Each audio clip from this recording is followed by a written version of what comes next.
अस्सलाम वालेकुम। अब बहुत सारे लोगों ने मुझसे ख़ास तौर पे खसूसी तौर पे पोल्का डॉट के बारे में पूछा है, तो इसलिए पोल्का डॉट के ऊपर वीडियो बनाना बनती थी। बहुत सारे लोगों ने इस वक्त डॉट को होल्ड करके भी रखा हुआ है और डॉट मेरे भी पोर्टफोलियो में नंबर 1 पे है और डॉट के अंदर मैंने भी DCA किया है। उसके बावजूद इस वक्त जो मेरा ब्रेक इवन है, जो करंट मार्केट प्राइस में वीडियो बना रहा हूँ 5.5 5.7 की, मेरा ब्रेक इवन एक्चुअली 5.98 है। मेरे जो डॉट का एवरेज प्राइस है वो 5.98 है।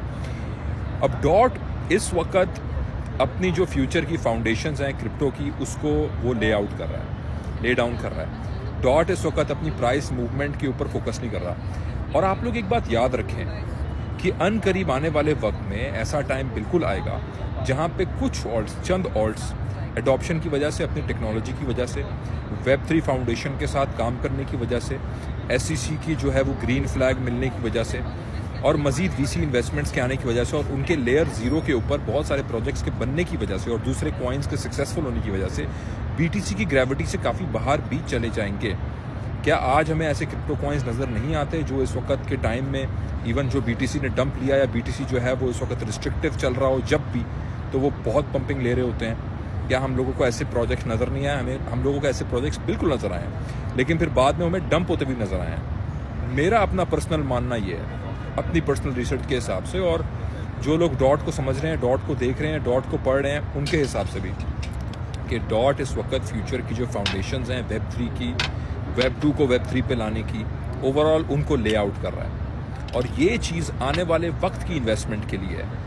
चाहे मार्केट फिर आगे कुछ भी हो, अगर इसके फंडामेंटल स्ट्रॉन्ग चल रहे हैं जिस तरह चल रहे हैं, डेवलपर कम्युनिटी इसके ऊपर स्ट्रांगली बढ़ रही है, तो डॉट ने इर्रिस्पेक्टिव के BTC बाद में क्या कर रहा हो, बेशक बेयर मार्केट में स्ट्रगल कर रहा हो, डॉट एक स्ट्रेंथनिंग मूव दिखा सकता है। मेरी अपनी पर्सनल एक लॉन्ग टर्म होल्डिंग है, मेरी अपनी पर्सनल जो है वो ऐसी स्ट्रेटेजिक होल्डिंग है, जो स्ट्रेटेजिक होल्डिंग इसी तरह की है जिस तरह एनवीडिया को 2022 के अंदर हमने बाई किया था, एनवीडिया को 2022 के जून जुलाई में, और इस साल जाकर एनवीडिया ने हमें सबसे अच्छा रिटर्न दिया है। तो कोई 1.5 साल की होल्डिंग हमें करनी पड़ी थी, उसी तरह मैंने इस साल डॉट को एक्यूमुलेट किया है, उसी तरह मैंने पिछले साल डॉट को एक्यूमुलेट किया है अपने लोज पे। लेकिन डेफिनेटली मैंने डॉट से $12 पे जब गया था, प्रॉफिट टेकिंग भी की थी, और वीडियो बना के मैंने आप लोगों को ये भी कहा था कि मैं इस वक्त जो है प्रॉफिट टेकिंग कर रहा हूँ और इस वक्त जो मैं देख रहा हूँ मार्केट को, ऑल्ट्स वहाँ जा सकते हैं जहाँ हम सोच भी नहीं सकते, और दोबारा ऑल्ट्स लो पे आ गए। तो अल्लाह का शुक्र है अल्हम्दुलिल्लाह, अब तक बहुत सारे जो एनालिसिस हैं, बहुत सारी जो चीज़ें हम बताते आए हैं, चलाते आए हैं, वो इस वक्त तक सही चलती आई हैं, बहुत सारी, अल्लाह का शुक्र है। ठीक है, तो इसी हवाले से मैंने उसी चीज़ों को मद्देनज़र रखते हुए डॉट को होल्ड किया हुआ है। अब ये मेरी पर्सनल स्ट्रैटेजी है, ये मेरी इन्वेस्टमेंट स्ट्रैटेजी है। मैं आप लोगों को डॉट के ऊपर जितनी वीडियोस बनाऊं अपनी नॉलेज की, वो कम होंगी। डॉट के आप चाहे चेन को देखें, डॉट के चाहे आप टेक्नोलॉजी को देखें, लेयर 0 को देखें, डॉट के ऊपर जो दूसरे प्रोजेक्ट्स चल रहे हैं पैराचेन पे, आप उनके काम को देखें, डेवलपर कम्युनिटी के काम को देखें।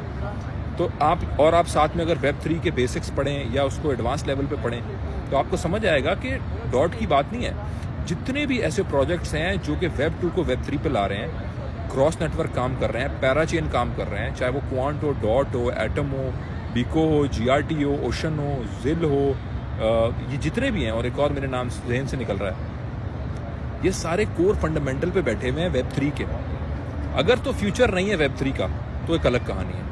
जिस तरह इंटरनेट का अगर 90s में आप कहते कि यार इंटरनेट का 2000 में फ्यूचर नहीं है, तो फिर तो बेकार है ना। फिर तो 90s में जिसने भी IT इंटरनेट में इन्वेस्ट किया, उसने ज़िंदगी की सबसे घटिया इन्वेस्टमेंट की। लेकिन जब 2000 में हमें फ्यूचर नज़र आया, तो वो लोग जिन्होंने उस वक्त अर्ली एंट्रीज ली थी, हम बयान ही नहीं कर सकते कि वो इस वक्त किन लेवल्स पे बैठे होंगे। तो ये चीज़ें हमें मद्देनजर रखते हुए चलना होता है। एज अ ट्रेडर हमने short term trading, daily trading भी करनी होती है, लेकिन कुछ हमें ऐसी चीज़ों को होल्ड करना पड़ता है जो हमारे लिए रेवोल्यूशनरी, जनरेशनल चीज़ों को बना सकें, इंशाअल्लाह ताला। थैंक यू सो मच, जज़ाकल्लाह।